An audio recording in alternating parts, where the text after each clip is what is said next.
Hola, le saluda Enrique Fernández Maldonado y le damos la bienvenida a una nueva edición de Mesa Política, programa de entrevistas producido por Otra Mirada, Nuestra América TV y en coproducción con el Centro de Políticas Públicas y Derechos Humanos Perú Equidad. El día de hoy vamos a tratar sobre el tema del salario mínimo.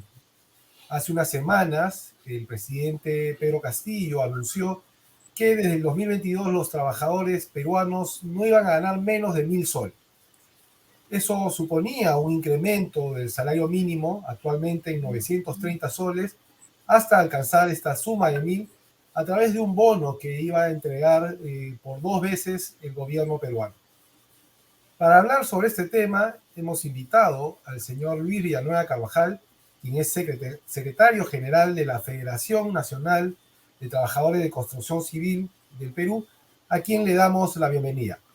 Luis, quisiéramos que nos des una primera opinión sobre el anuncio del presidente Castillo de elevar las remuneraciones mínimas hasta los 1.000 soles, lo cual supone en concreto un incremento del salario mínimo.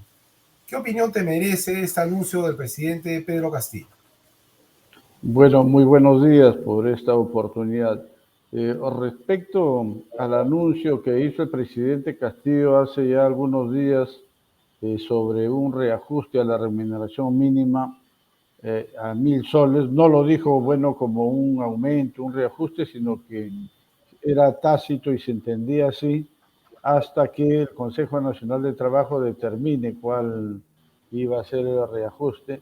Los trabajadores, si bien es cierto, no satisface la demanda de ese anuncio, lo tomamos a bien, no todo incremento es bueno porque las familias peruanas estamos atravesando por situaciones económicas muy críticas, ¿no? Por el aumento de los artículos de primera necesidad.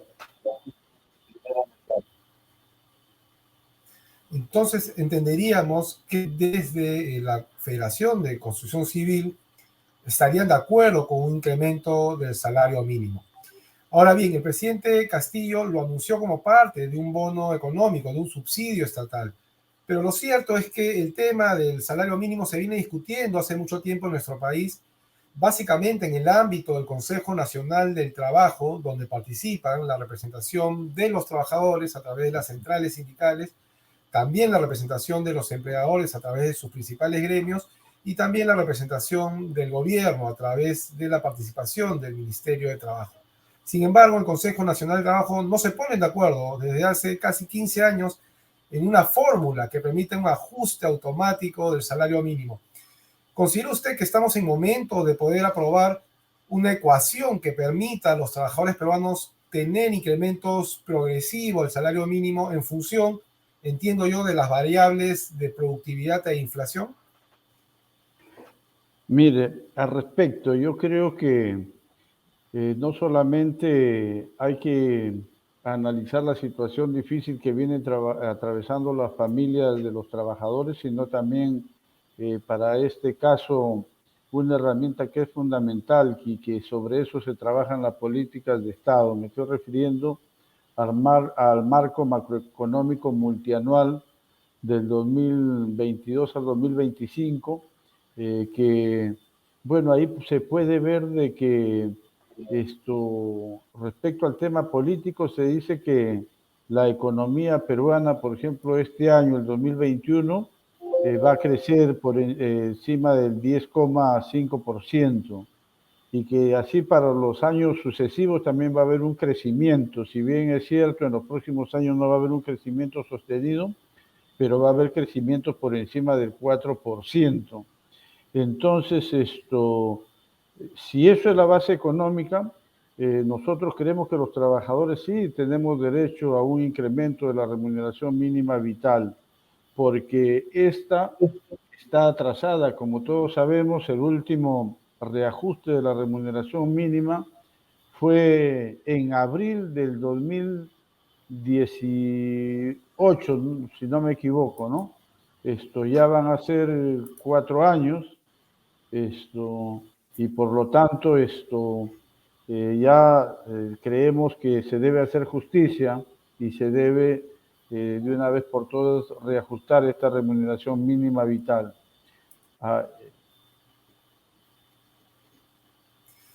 La forma como se tendría que ajustar la remuneración mínima vital o el salario mínimo respondería a un cruce de variables. Uno de ellos tiene que ver con el costo de vida. Usted lo ha señalado, se han incrementado los precios de los insumos de primera necesidad, y lo cual tiene que ver con la inflación. Y por otro lado, la otra variable que permitiría un cálculo, un ajuste del salario mínimo, sería la productividad laboral. Esta fórmula es la adecuada, Luis, para hacer los cálculos del salario mínimo. Se deben considerar otros elementos, por ejemplo, el tema del contexto económico. Usted ha señalado también que de acuerdo al marco multianual, macroeconómico multianual, el próximo año la economía peruana estaría creciendo en un orden del 4%, en gran medida impulsada por los buenos precios de las materias primas, de los minerales, específicamente en los mercados internacionales. Entonces, inflación y productividad son las dos variables que tendrían que analizarse para determinar un incremento del salario mínimo. ¿Están de acuerdo desde la Federación con la fórmula que se ha venido discutiendo, aún sin aprobar en el Consejo Nacional de Trabajo? Miren, sobre este tema es bueno señalar lo siguiente. Es cierto que la Constitución Política del Estado en su artículo 24 establece pues esto, que la remuneración mínima o salario mínimo lo regula el Estado con la participación representativa de las organizaciones de los trabajadores y empleadores, pero no señala más, no desarrolla más. Además, no hay una norma que lo desarrolle, no hay una ley que lo desarrolle y sobre todo que establezca criterios, parámetros, periodicidad sobre la remuneración, cuándo se debe aumentar, cada qué tiempo. Aquí en el Perú, como se ha señalado, se toma en cuenta la inflación y la productividad. Nosotros como dirigentes sindicales siempre estamos mirando más allá y, por ejemplo, aquí en la región podemos ver que en Colombia, México, Ecuador y el propio Uruguay, es cierto que se toma la inflación como referencia, la pérdida del valor adquisitivo, la productividad, pero también se toma en cuenta el valor de la canasta básica de consumo. Y eso es lo que aquí en el Perú, desde la CGTP y sus bases, hemos estado demandando, que se debe tener en cuenta el costo de la canasta básica familiar. Por ejemplo, la canasta básica familiar al 2020 estaba en 1.440, ¿no? Y por eso es que desde la CGTP siempre hemos pedido hemos señalado que la remuneración mínima debería estar por ese valor. Por eso siempre demandamos una remuneración mínima de 1.500 soles. Bueno, no estamos de acuerdo, pues que solamente se tome en cuenta la inflación y la productividad, ¿no? Como lo acabo de señalar. Ese es un punto interesante, Luis, el que introduces, porque en los esquemas que se utilizan para calcular el salario mínimo, se asume que en las unidades familiares hay dos perceptores como mínimo que reciben el salario mínimo. Pero sabemos que en nuestro país muchas familias son monoparentales, es decir, o solo cuentan con un perceptor de ingresos que puede ser el padre o la madre, o en su defecto el número de miembros de la familia incluye a otras personas que son dependientes. Entonces, este valor del salario mínimo, que está hoy por encima del 50% de la canasta básica, no alcanzaría. ¿Qué explica que no se logre un acuerdo todavía sobre una fórmula que permita los ajustes automáticos sin entrar en tanta discusión? Es decir, que al inicio de cada año se estabilice o se actualice el salario mínimo con solo aplicar esta ecuación. ¿Qué cosa es lo que ha retrasado esta decisión? Como lo he señalado, falta pues en el Perú una política salarial, ¿no?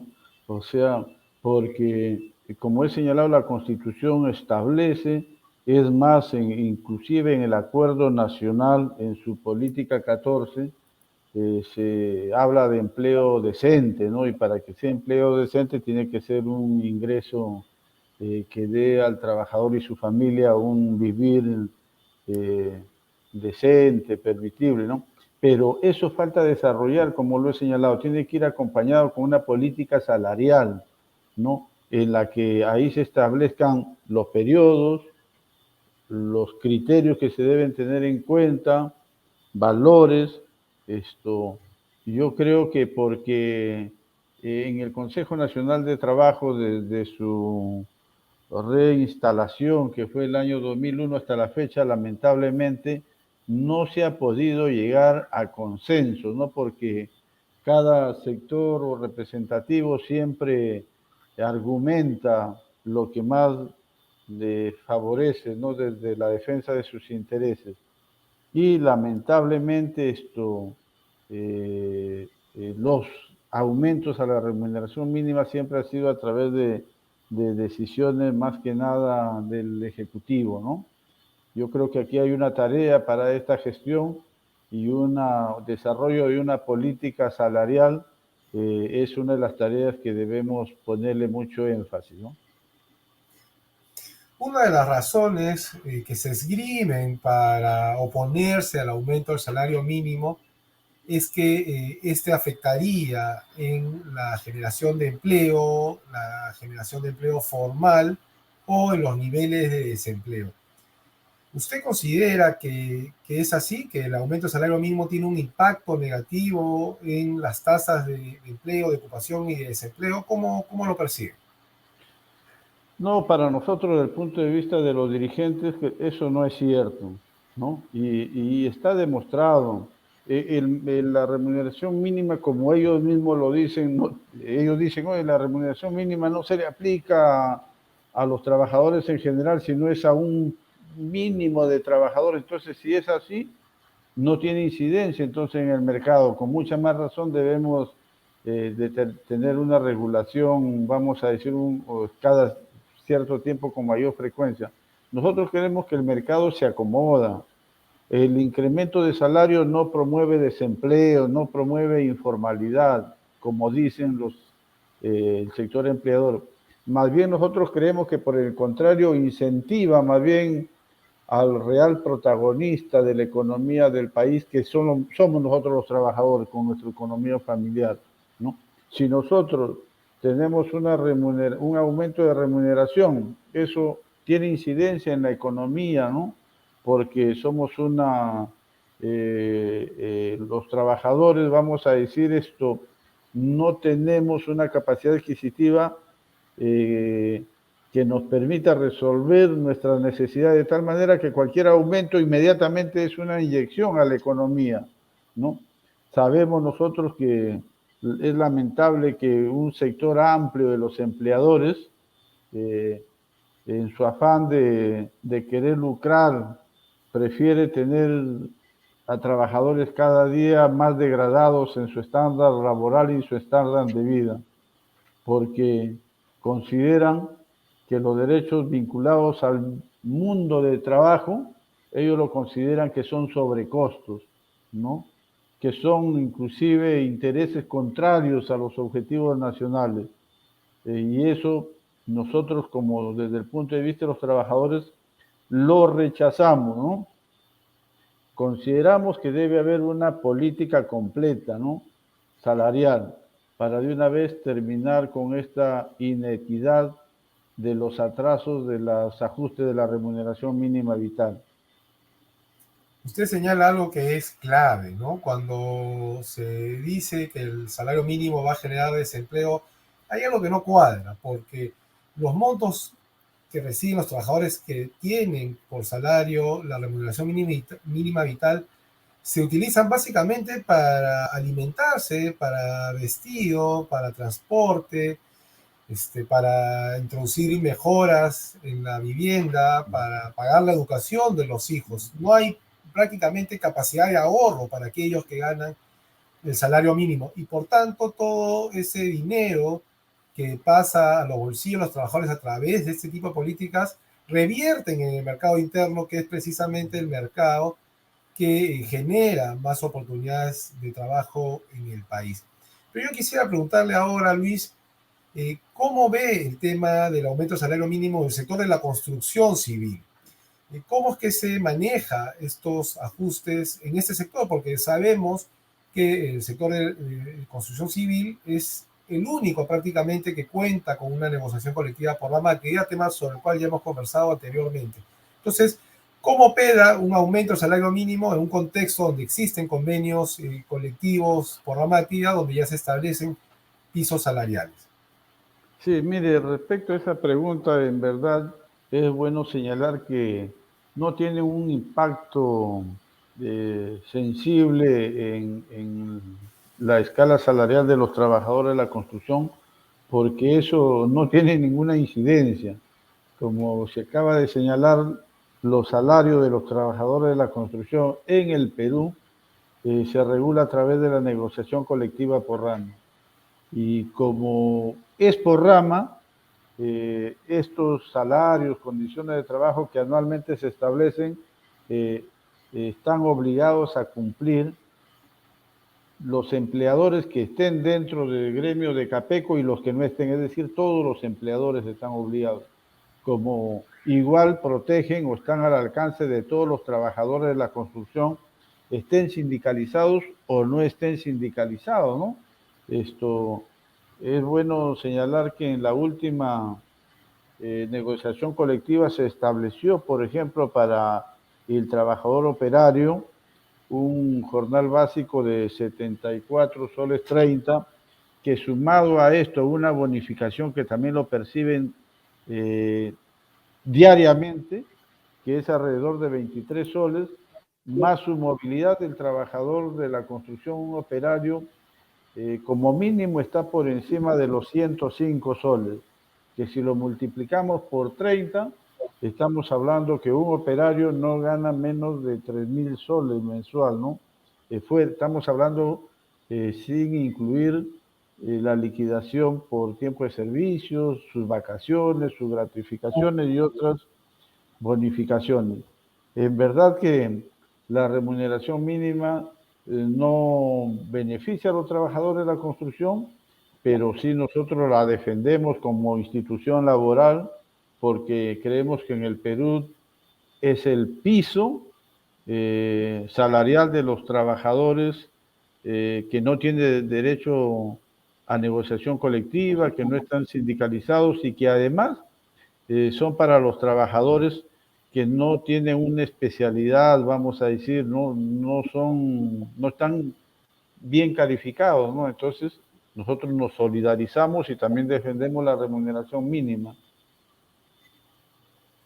Eso es importante en la línea de la solidaridad que tienen los trabajadores como sector, como conjunto, y la Federación de Construcción Civil se ha caracterizado desde sus inicios por ser una organización que siempre ha estado participando no solo en defensa de los intereses de sus agremiados, sino ha mirado la política laboral en su conjunto, lo cual se expresa en estas últimas intervención suya.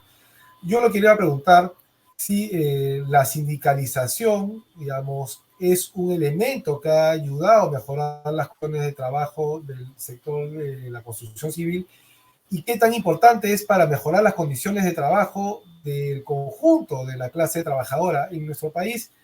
Las empresas no quieren muchas veces que existan sindicatos y eso no lo entienden así.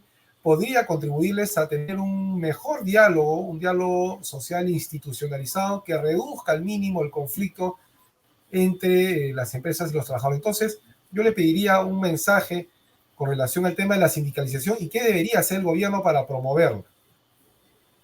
Sí, indudablemente que los trabajadores tenemos que fortalecer las organizaciones sindicales, sindicalizarnos, porque a través de ellos podemos, vamos a decir, o tenemos una herramienta para defender nuestros derechos, ¿no? En el Perú la sindicalización lamentablemente es muy bajo. En el sector de la construcción el nivel de sindicalización está por encima de otras actividades económicas, pero creo que el éxito está en el tipo de la estructura sindical que tenemos. Tenemos un sindicato de gremio por rama de actividad, ¿no? Que eso nos, vamos a decir, la fortaleza está en que no solamente representamos a los trabajadores que tienen relación laboral, sino representamos a todos los trabajadores del sector, que por la eventualidad de su relación laboral, también representamos a los desocupados. Entonces, el movimiento sindical en el sector de la construcción, voy a señalarlo así con claridad, no solamente hemos podido desarrollar una negociación colectiva por rama que nos, vamos a decir, nos asegura incrementos salariales anuales, mejorar condiciones de trabajo de manera anual, ver el tema de la seguridad social, seguridad de salud en el trabajo, la capacitación, sino que además con el sector empleador hemos dado unos pasos más adelante y estamos viendo una agenda común que ya tenga que ver con el desarrollo del sector que debe beneficiar a ambos y por ende también a la nación. Por ejemplo, ¿no? Actualmente de manera conjunta estamos viendo que se tomen medidas concretas desde diferentes instancias del gobierno para luchar la informalidad, que es muy alta. Queremos reducir la informalidad, porque esta afecta a trabajadores, afecta a empleadores y también afecta al Estado, ¿no? Y ahí estamos haciendo gestiones en diferentes, vamos a decir, instituciones del Estado, desde el Ministerio de Economía, Ministerio de Trabajo, Contraloría, la OCE, y bueno, y también estamos viendo, por ejemplo, ahora un tema que está afectando mucho al sector de la construcción en la contratación pública, ¿no? De manera conjunta estamos pensando, estamos demandando el cambio de la ley de contrataciones y adquisiciones del Estado. Estamos demandando que se haga una nueva ley con la participación de empleadores, trabajadores y bueno, y que si hay necesidad que se forme una comisión al Congreso y lo lidere el Congreso, que se haga, pero tenemos que cambiar porque la actual ley tiene puertas abiertas y genera la corrupción. Y hemos hecho propuestas pues también frente a la violencia, frente al crimen organizado, que lamentablemente es un flagelo que afecta al sector de la construcción, ¿no? Sobre eso también hemos hecho propuestas y bueno, creemos que un trabajador organizado no solamente puede defender las demandas propias de los trabajadores sino que además puede aportar al desarrollo del sector y del país, ¿no? Es importante eso último que señala Luis, en el sentido de que la Federación de Trabajadores de Construcción Civil no es solo un gremio que piensa por los intereses de los trabajadores del sector, sino que tiene una visión de desarrollo para el país y está, digamos, participando con propuestas para combatir otros problemas sociales que están relacionados con lo económico, pero que van más allá de ello, como es la corrupción o la violencia en el sector. Yo quiero aprovechar para terminar esta entrevista para saludar a la Federación Nacional de Trabajadores de Construcción Civil por su 63 aniversario que cumplen este 19 de diciembre y destacar el rol que vienen cumpliendo como una de las organizaciones sindicales más representativas de los trabajadores en el país, que tiene una participación importante en diversos campos relacionados con la política económica, laboral y social. Así que desde otra mirada, desde Nuestra América y desde Perú Equidad, hacemos extensivos nuestros saludos al conjunto de trabajadores de construcción civil a través de su persona, el señor Luis. Muchas gracias y también quiero aprovechar en enviar un saludo a todos los trabajadores de la construcción a nivel nacional que vean este programa de Otra Mirada por nuestro 63 aniversario, ¿no? Y que sigamos cumpliendo muchos años más y luchando no solamente en la defensa de los derechos de los trabajadores, sino también trabajando de manera conjunta para tener un país con justicia, ¿no? Muchas gracias, Luis. Saludamos nuevamente a la Federación Nacional de Trabajadores de Construcción Civil y a todos los seguidores de Mesa Política. Lo invitamos a compartir el contenido de este programa a través de las redes sociales. Con nosotros será hasta otra oportunidad.